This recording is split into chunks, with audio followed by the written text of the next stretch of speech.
Jeremy வேர்டுன்ற British biologist சேனல்ஸ்க்காக இந்த reverse எல்லாம் explore பண்ணுவார். அங்கே இருக்க இந்த டேஞ்சரஸான ஃபிஷ் எல்லாம் பிடிச்சி ரிசர்ச் பண்ணுவார். 2018 இவர் இந்தியாவில் இருக்க கங்காவை ரிசர்ச் பண்ணுறாரு. ரிசல்ட்டாக என்ன சொன்னாருன்னா, மற்ற ரிவர்ஸ்லலாம் அங்கே இருக்க டேஞ்சரஸான மீன்களாலையும் விலங்குகளாலேயும் தான் அதில் குளிக்கிறது ஆபத்து.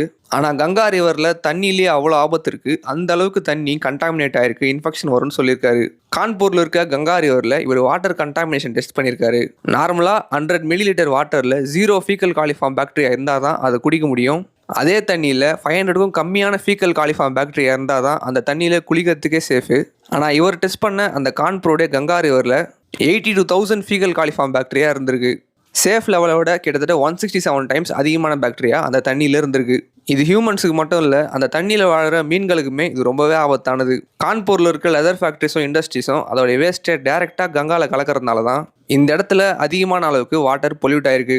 கவர்மெண்ட்டும் கங்காவை க்ளீன் பண்ணுறேன்னு நிறைய ப்ராஜெக்ட்ஸு ஃபண்ட்ஸ்லாம் ஒதுக்குறாங்க. ஆனால் இன்னொரு பக்கம் அது பொல்யூட் ஆகிட்டு தான் இருக்குது.